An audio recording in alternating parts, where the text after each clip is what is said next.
ZMF X-10A 프리덤 건담은 기동전사 건담 시대에서 활약한 기체로 작품 후반부의 주역기이자 건담계에서 손꼽히는 인기 기체입니다. 코즈믹 에라 71년 형제기인 저스티스 건담과 함께 롤아웃 되었지요. 참고로 훗날 후속작인 시드 데스티니가 나오면서 형제기로 스트라이크 프리덤이 같이 설계되었다는 설정이 나오기도 했으나 이후 설정이 다시 한번 수정되면서 스트라이크 프리덤의 초기형은 프리덤의 양산형이 되었습니다. 이 기체의 개발 이념은 내추럴이 주장하는 정의에 철퇴를 내리고 코디네이터를 위한 진정한 자유를 쟁취하기 위함이었죠. 그래서 이 기체 이름은 자유, 프리덤이 되었습니다.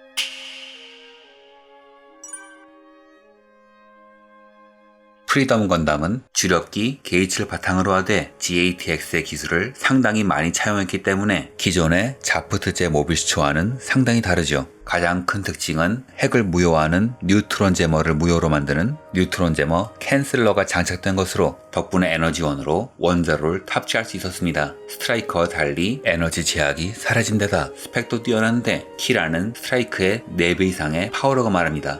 ストライクの4倍以上のパワーがある 등 뒤에 방열판인 라지에이터 플레이트, 슬러스터 블록을 겸한 윙바인더, 능동성, 공력 탄성액이 있어 대기권 내에서 비행이 가능하며 날개를 전개하면 고기동 공전 모드, 즉 하이맨 모드가 됩니다. 뉴트론 제머 캔슬러가 동체 복부에 장착되어 있기 때문에 다른 기체들과 달리 콕핏은 가슴에 있는데 훗날 이런 설계가 키라의 목숨을 구합니다. 콕핏 설계는 다른 GATX와 같지만 동시에 10기 이상의 로곤이 가능한 멀티로곤 시스템이 장착되어 있죠. 특별한 강화 조치는 없지만 하이맨 시스템과 핵 엔진 장착만으로 당대 최강의 기체이며 야하키엔드의 공방전 이후 유니우스 조약이 체결되어 뉴트론 제머 캔슬러의 사용이 금지되는 바람에 조약 전에 개발한 프리덤은 3년이 지난 시점에서도 고성능 모빌스로 남을 수 있었습니다. 조작이 너무 복잡하므로 코디네이터라도 쉽게 다룰 수 없었으나 슈퍼 코디네이터인 키라 야마토의 천재적인 조종 기술 덕분에 빛을 볼 수 있었으며 역으로 따져보면 키라가 불사를 추구할 수 있던 이유는 적 모빌스의 센서, 무장만 파괴할 수 있던 이유는 이 기체의 압도적인 성능 덕분이죠. 라케르타 빔사벨은 둘을 연결해서 암비덱스러스 할버드로 사용 가능합니다. 하지만 연결 형태는 주로 아스란이 쓰며 키라는 통상 형태로 쓰죠. 최종전 때 오른팔을 잃어버리자 그제서야 사용합니다. 라미네이트 안티 빔실드는 저스티스와 공동장비로 색상만 다릅니다. 라미네이트 장갑에 로라시아크 전함에 쓰인 가판 기술을 도입한 것으로 빔 공격도 막아낼 수 있으며 작중에선 하이맨 모드와 병용해서 대기권 단독 돌입에 쓰기도 했죠. 루프스 빔 라이플도 저스티스와 마찬가지로 공용 장비입니다. 피쿠스 76mm 기관포, 발칸포입니다. 피쿠스는 라틴어로 딱딱구리란 뜻입니다. 크시피어스 레일포, 3번 잡히는 레이건으로 듀엘 어설트 슈라우드에 장비되어 있는 시바의 개량형입니다. 소구경이지만 막대한 전력을 쓰며 그만큼 위력도 출중하죠. 빔샤벨렉, 슬라스터, 암박 기능도 갖추고 있습니다. 처음 공개 시에는 F91의 베스발 베꼈다고 말이 좀 나왔는데 프리덤 F91 디자이너는 오카우라 후니오기 때문에 재활용으로 보는 게 맞습니다. 참고로 말하자면 원래는 탑재될 예정이 아니었지만 개발사가 자사의 기술을 어필하기 위해 뒤늦게 추가했다는 설정이 있죠. 참고로 크시피어스는 황새치란 뜻입니다. 바리에나 플라즈마 칩속포, 런처 스트라이크의 주무장인 아그니에 필적하는 빔포가 무려 2개. 그만큼 막대한 에너지가 필요합니다. 어느 정도냐 하면 게이츠에 장착하고 시험 발사를 해보니 2발 쏘자마자 본체 전원이 꺼졌다고 하네요. 뉴트론 제머 캔슬러 덕분에 사용할 수 있는 무장입니다. 후에 어비스 건담에 사용되지만 이쪽은 핵 엔진이 아니기 때문에 위력이 크게 차이납니다. 참고로 바리에나는 라틴어로 고래란 뜻입니다. 능동성, 공력 탄성익, 한마디로 윙바인더 되겠습니다. 날개 전개하여 하이맨 모드가 되면 컴퓨터가 대기권 내 공력을 읽고 날개를 공기의 흐름에 맞춰 수시로 움직임을 바꾸죠. 프리덤의 아크로바틱한 움직임의 비결입니다. 또한 빔포의 방열 기능, 포격 시 충격을 완화하는 기능도 있으며 잉여 전력을 붉은 입자로 방출시키는 기능도 있죠. 참고로 이 기체는 메인 슬라스터만으로 대기권 내에서 비행이 가능하므로 날개가 부서져도 상관없습니다. 하이메 풀버스트는 이 기체의 가장 큰 특징으로 마리에나, 크시피어스 그리고 빔라이프를 합쳐 5문의 빔포로 공격하는 것입니다. 마구 쏘는 것 같지만 멀티로곤 기술이 도입되어 있어 상당히 정확한 공격이 가능하죠.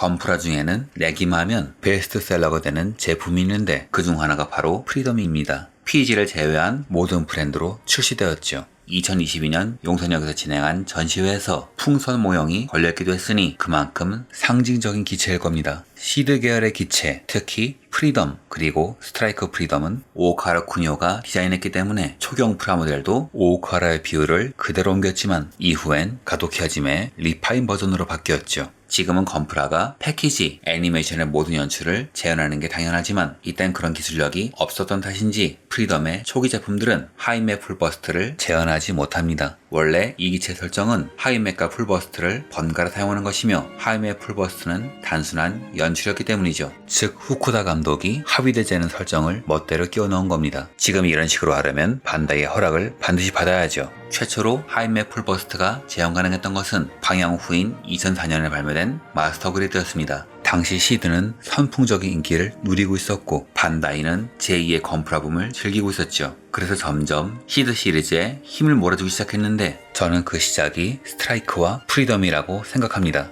입체어의 대가 가도키 하지메가 설정화, 애니메이션의 모습을 절묘하게 섞은 데다 디자인을 재해석했기 때문에 하이맥 퍼스트는 물론 패키지와 애니메이션의 온갖 포즈를 모두 구현할 수 있었죠. 단 허리 접속부는 골관절인데 윙 바인더가 너무 무겁기 때문에 오래 세워두면 배가 나온 아저씨가 될 뿐더러 빔 라이플의 라인이 나눠지지 않았던 점도 단점이죠. 이 단점은 저스티스는 물론 후계기인 스트라이크 프리덤도 똑같이 안고 있었습니다. 7년 뒤인 2011년에 나온 RG에서는 빔 라이플의 색분할이 해결된 걸 볼 수 있죠. 하지만 얼굴이 못생기게 나온 데다가 시드 계열 RG는 모두 가지고 있는 문제가 있으니 어깨가 잘 빠진다는 겁니다. 이런 RG의 문제는 11년 뒤인 2022년 중국에서 선행 발매된 GCP 버전에서 모두 해결되었죠. 이런 제품이 나온 이유는 이 기체가 중국에서 인기 있기 때문입니다. 반다이는 2008년 금융위기, 2011년 동일본 대지진으로 일본 경제가 큰 타격을 받고 매출이 급락하자 중국 시장을 본격적으로 공략합니다. 사실 중국은 외국 기업이 혼자서 들어가는 건 절대 불가능하고 중국 내부의 회사와 합자 회사가 되어야 비로소 들어갈 수 있는 곳이라 반다이 입장에서는 상당히 부담되는 상황이었겠지만 보통 이런 문제는 전부 돈이 해결합니다. 시드가 큰 인기를 얻으면서 그 선택은 성공으로 이어졌죠. 그 인기에 힘입어 2021년 5월에는 상하이의 1:1 사이즈의 프리덤 건담 입상이 세워졌습니다. 이를 기념한 행사가 바로 GCP 건담 차이나 프로젝트인 것이죠. 해외 팬들은 중국이 자유를 추구한다는 것이 어색하다는 반응을 보입니다만 중국이 말한 자유란 개개인의 자유, 인권보다는 사회주의 경제체제를 발전시켜 국가의 자유를 지키자는 의미로 사용되는 것이죠. 그러므로 우리가 생각하는 자유와는 많이 다르다고 합니다. 청제국 말기 열강하게 짓밟힌 과거 덕분에 자주성의 유난히 민감한 탓이겠죠.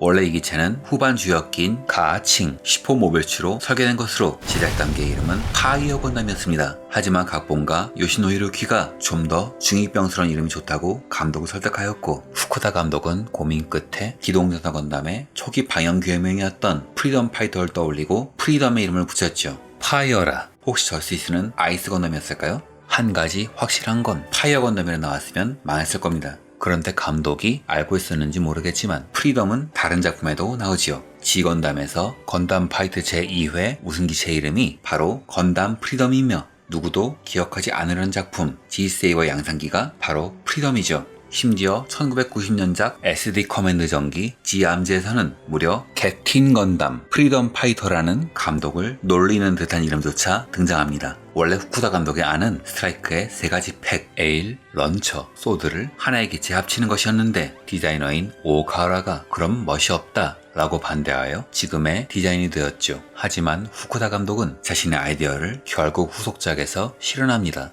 시드 데스티니에 나오는 데스티니 그리고 시드 HD 리마스터에 나오는 퍼펙트 스트라이크가 바로 그것이죠.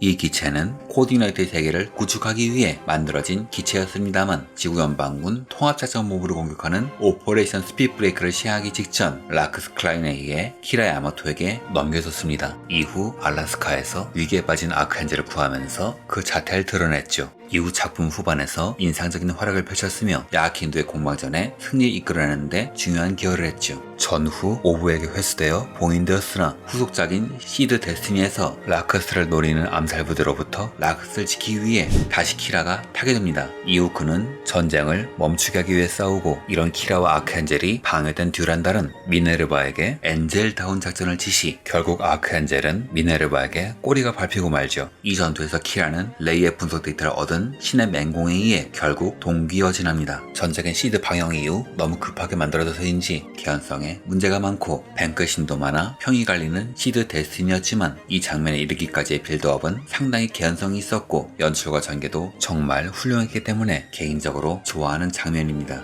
다른 분들도 이 장면을 많이 호평하시는데, 그래서인지 HEC 소드 임펄스 건담에는 엑스칼리버에 꿰뚫린 프리덤의 몸통이 들어있습니다.